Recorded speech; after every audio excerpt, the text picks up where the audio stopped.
Dear students, ഈ വീഡിയോയിൽ നമ്മൾ a pair of linear equations in two വേരിയബിൾസിനെ സംബന്ധിച്ചാണ് ഡിസ്കസ് ചെയ്യുന്നത്. ഒരു പെയർ ഓഫ് ലീനിയർ ഇക്വേഷൻസിന്റെ സൊല്യൂഷൻ എങ്ങനെ കണ്ടുപിടിക്കാം, അതിന്റെ സൊല്യൂഷന്റെ പ്രത്യേകതകൾ എന്തെല്ലാം, അതിന്റെ ഗ്രാഫ് എങ്ങനെയാണ് നമ്മൾ വരയ്ക്കേണ്ടത്, ഗ്രാഫിൽ നിന്നും നമ്മൾ എങ്ങനെ സൊല്യൂഷൻ കണ്ടെത്താം എന്നിങ്ങനെ ധാരാളം പോയിന്റുകൾ നമുക്ക് ഡിസ്കസ് ചെയ്യാനുണ്ട്. ഫസ്റ്റ് ഓഫ് ഓൾ നമുക്ക് അതിന്റെ സ്റ്റാൻഡേർഡ് ഫോം എങ്ങനെയാണെന്ന് നോക്കാം. a1x plus b1y plus c1 equal to 0 എന്നും a2x plus b2y plus c2 equal to 0 എന്നുമാണ് നമ്മൾ നോർമലി ഇതിന്റെ സ്റ്റാൻഡേർഡ് ഫോം ആയിട്ട് ചർച്ച ചെയ്യാറുള്ളത്.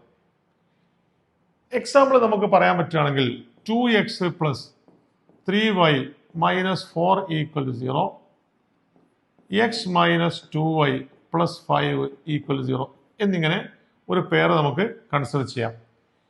ഇനി ഇത് തന്നെ നമുക്ക് മറ്റൊരു ഫോർമാറ്റിലേക്കും ഇതിനെ എഴുതാം. ഇതേ ഇക്വേഷൻ തന്നെ 2x plus 3y equal to 4 എന്നും x minus 2y equal to minus 5 എന്നും എഴുതാം. അപ്പോൾ ഈ രണ്ട് ഇക്വേഷനും സെയിം തന്നെയാണ്. ഇത് ഒരു ഫോർമാറ്റ് ആണെങ്കിൽ ഇത് മറ്റൊരു ഫോർമാറ്റ് ആണ്. അതിൻ്റെ ഒക്കെ സ്റ്റാൻഡേർഡ് ഫോം ഇതാണ്. ഇനി നമുക്ക് ഇതിന്റെ സൊല്യൂഷൻസിന്റെ ഏതെല്ലാം രീതിയിലാണ് നമുക്ക് അതിന്റെ സൊല്യൂഷൻ കാണേണ്ടത്, എന്തൊക്കെയാണ് സൊല്യൂഷന്റെ പ്രത്യേകത എന്ന് നോക്കാം. ആദ്യമായി നമുക്ക് യുണീക്ക് സൊല്യൂഷനെ ഡിസ്കസ് ചെയ്യാം.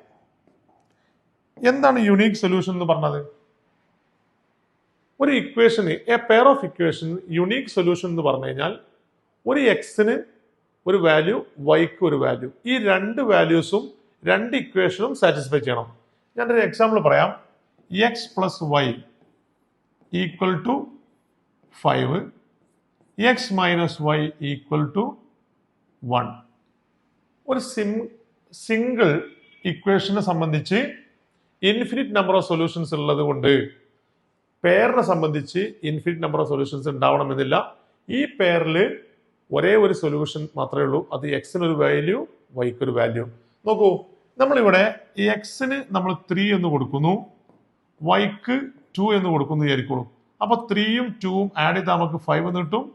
3യിൽ നിന്ന് 2 മൈനസ് ചെയ്താൽ 1 എന്ന് ലഭിക്കും. Therefore, this is the solution of the above pair. ഇനി ഒരാൾ എക്സ് ഇസ് ഈക്വൽ ടു 4 എന്നെടുത്തു, വൈ ഈക്വൽ ടു 1 എന്നെടുത്ത് തിരിച്ചോളൂ. അപ്പൊ ഓട്ടോമാറ്റിക്കലി 4 പ്ലസ് 1 5 ആണ്, കറക്റ്റ് ആണ്. പക്ഷേ 4 മൈനസ് 1 3 ആണ്, പക്ഷെ ഇവിടെ ഉള്ള 1 ആണ്. Therefore, this is not a solution. അപ്പൊ സൊല്യൂഷൻ എന്ന് പറയുമ്പോൾ ഈ രണ്ട് ഇക്വേഷനും സാറ്റിസ്ഫൈ ചെയ്യുന്ന വാല്യൂ ആയിരിക്കണം. ഈ ഒരു വാല്യൂ മാത്രമേ ഉള്ളൂ ഇതിന്റെ സൊല്യൂഷൻ. അതിനാൽ ഇതിനെ നമുക്ക് എന്ത് പറയാം?